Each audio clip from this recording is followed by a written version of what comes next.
नमस्कार मित्रों। EL 309 computer communication के 5वें यूनिट नेटवर्क प्रोटोकॉल के 5.4 टॉपिक X.25 इंटरफेस के आज के इस वीडियो सेशन में आप सभी का हार्दिक स्वागत है। मैं सतीश कुमार नाथ, लेक्चरर, राजकीय पॉलिटेक्निक कॉलेज पाली से आप सबके सामने एक बार फिर से हाजिर हूँ। तो आज हम लोग X.25 इंटरफेस को पढ़ेंगे।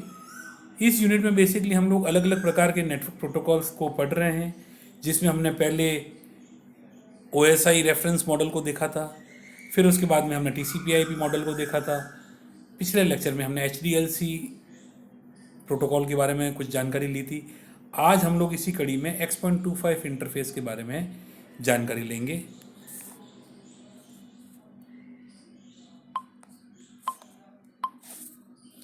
X.25 इंटरफेस ये एक ITU-T स्टैंडर्ड प्रोटोकॉल स्वीट है जो वाइड एरिया नेटवर्क वैन में पैकेट स्विच्ड कम्युनिकेशन को डिफाइन करता है। X.25 को मूल रूप से international telegraph and telephone consultative committee CCITT द्वारा इसके पब्लिकेशन द ऑरेंज बुक में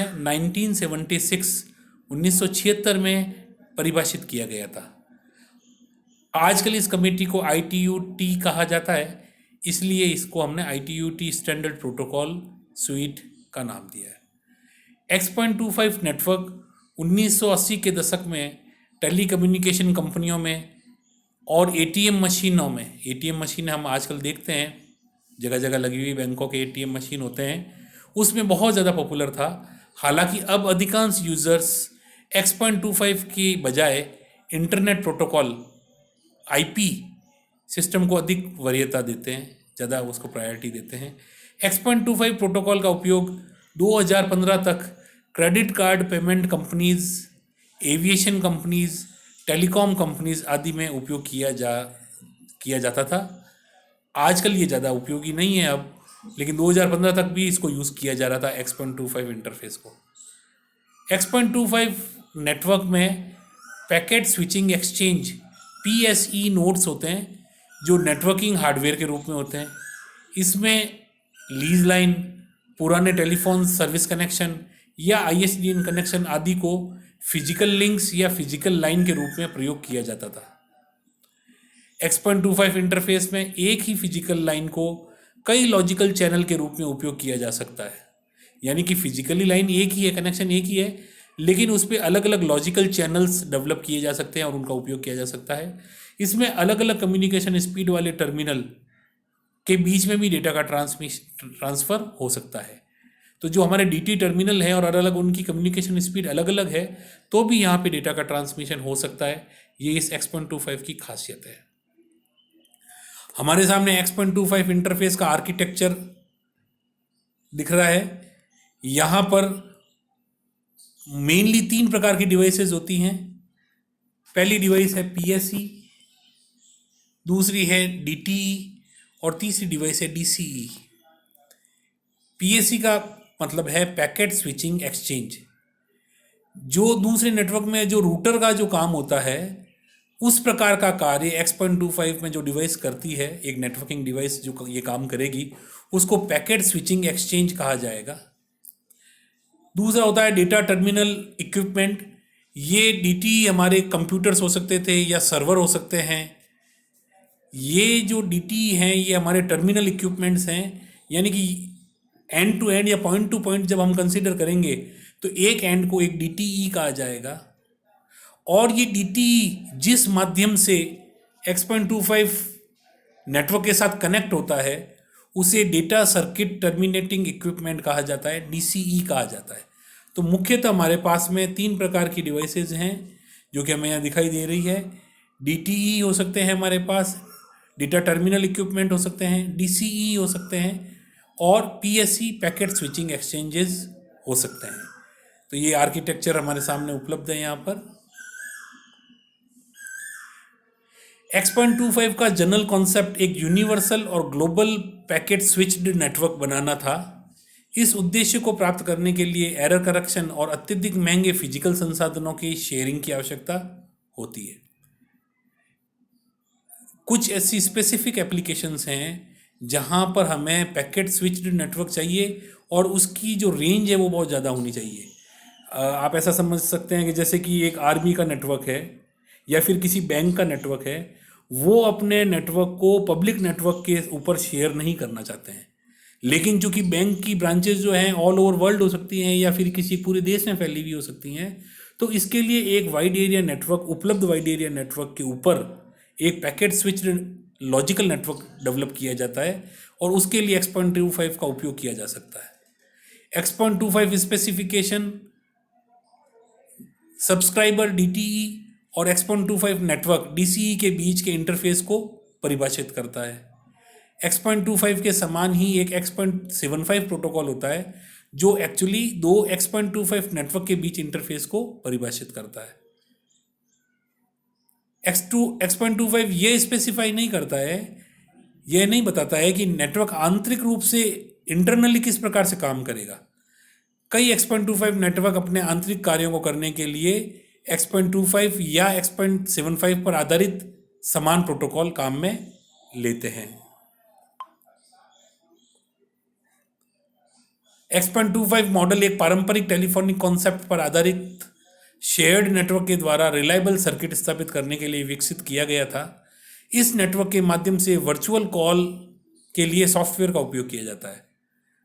वर्चुअल कॉल्स में डेटा टर्मिनल इक्विपमेंट DTE को आपस में इंटरकनेक्ट किया जाता है, यानी कि एक DTE को दूसरे DTE के साथ कनेक्ट होने के लिए एक वर्चुअल कॉल की जाएगी जिससे वो दोनों DTE आपस में इंटरकनेक्ट होंगे। दोनों DTE को आपस में इंटरकनेक्ट होने के लिए बीच में DCE और PSE data circuit terminating equipment DCE, यानी कि हमने जो नेटवर्क को DCE बोला है, और PSE जो हमारे जो रूटर्स के समान जो संरचनाएं हमने देखी थी आर्किटेक्चर में, उनको हम लोग यूज़ करते हुए वर्चुअल कॉल करके हम इनको DTEs को आपस में कनेक्ट करेंगे।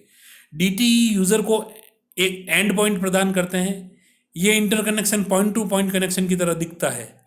एक एंड पॉइंट विभिन्न एंड पॉइंट के साथ अलग वर्चुअल कॉल स्थापित कर सकता है। ये एक इम्पॉर्टेंट पॉइंट है कि एक DTE जो है वो एक एंड पॉइंट है, वो कई सारे अलग अलग DTE के साथ अलग अलग वर्चुअल कॉल्स के द्वारा पॉइंट टू पॉइंट कनेक्शन स्थापित कर सकता है।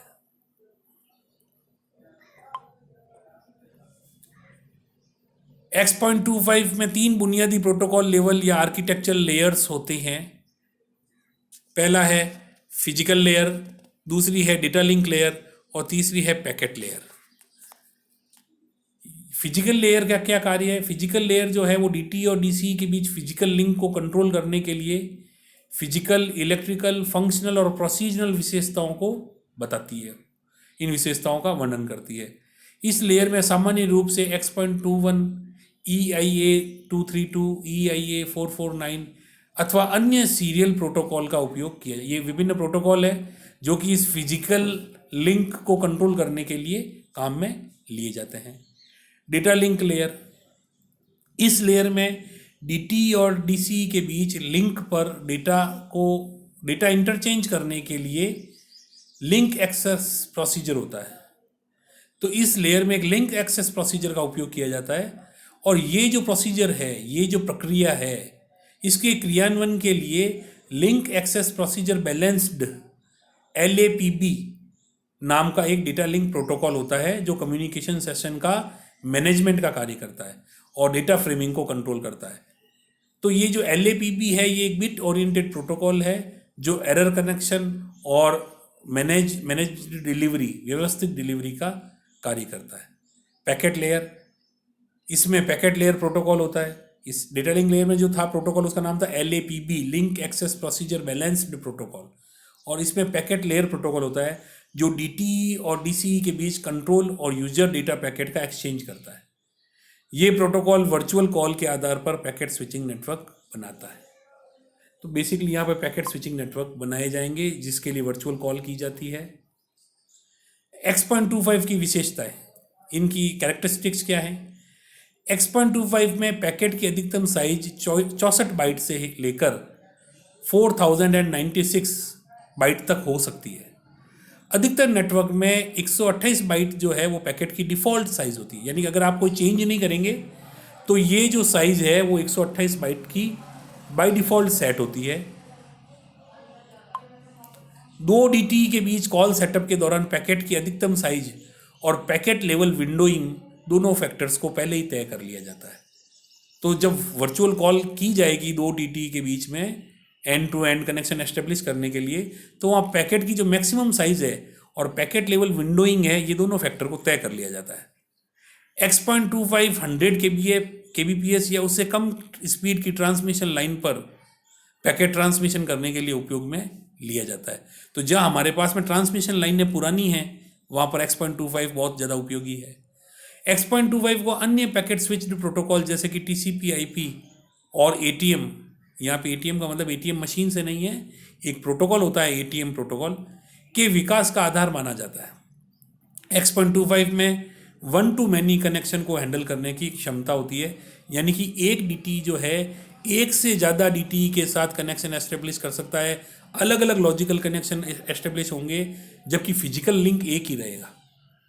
इसके साथ ही X.25 में अलग अलग स्पीड लाइन वाले डीटी को भी हैंडल करने की क्षमता होती है। तो एक बार में एक से ज़्यादा डीटी को भी कनेक्ट कर सकते हैं, और उन डीटी की स्पीड भी अलग अलग हो सकती है, लाइन स्पीड अलग हो सकती है, उसको भी हैंडल कर सकता है। X.25 नेटवर्क में सामान्य तौर पर डेटा एरर नहीं होती है। तो ये इस चार इसकी विशेषताएं हैं। इस अंतिम स्लाइड में हम लोग बात करेंगे X.25 की लिमिटेशन क्या है, इनकी कमियां क्या हैं। X.25 में तकनीकी खामी है कि इसमें स्टोर एंड फॉरवर्ड तकनीक का उपयोग किया जाता है, और इसके कारण पैकेट के ट्रांसमिशन में एक इनहेरेंट डिले या अंतर्निहित देरी हो जाती है, जो अंततः डेटा ट्रांसमिशन की रेट को कम कर देती है। तो डेटा ट्रांसमिशन की रेट कम हो जाएगी। X.25 केवल 64 kbps की कम डेटा रेट पर ही कार्य कर सकता है। तो ये इसकी सबसे बड़ी कमी है कि डेटा स्पीड इसकी काफ़ी कम रहती है, इसीलिए ये 2015 के बाद में ज़्यादा यूज़फुल नहीं रहा। सेकेंड लिमिटेशन है कि X.25 में रिमोट डीटी को एक्सेस करने के लिए कॉल सेटअप करते समय उपयोग में ली जाने वाली एड्रेसिंग के प्रकार को अलग से परिभाषित नहीं किया जाता है, यानी कि इसको इम्प्लिसिटली डिफाइन कर देते हैं, एड्रेसिंग का जो टाइप है उसको एक्सप्लिसिटली डिफाइन नहीं किया जाता है। तीसरा लिमिटेशन है X.25 में यदि केवल एक पैकेट का भी ट्रांसफ़र करना है तो बहुत से कंट्रोल पैकेट भेजने की आवश्यकता होती है, यानी कि इसमें ओवरहेड ज़्यादा होता है। अगर मैं कुछ पैकेट्स भी भेजने हैं तो काफ़ी सारे पहले कंट्रोल पैकेट्स का आदान प्रदान होगा, उसके बाद में एक्चुअल डेटा का ट्रांसमिशन हो सकता है। तो ये ओवरहेड इसमें ज़्यादा है, ये इसकी बहुत बड़ी कमी है।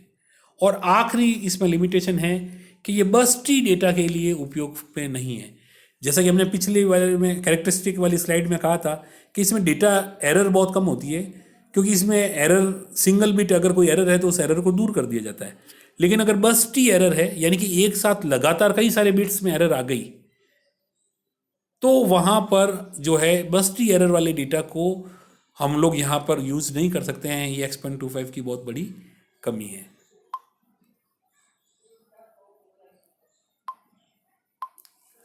फ्रेंड्स, इसी के साथ हमने X.25 इंटरफेस के बारे में एक ब्रीफ जानकारी ली है। वीडियो को आखिर तक पूरा देखने के लिए आप सबका बहुत बहुत धन्यवाद। अगर इस वीडियो से संबंधित आपके कोई प्रश्न है या फीडबैक देना चाहते हैं तो आप दिखाई गई ईमेल आईडी के ऊपर आप अपना फीडबैक दे सकते हैं। एक बार फिर से आपका बहुत बहुत धन्यवाद।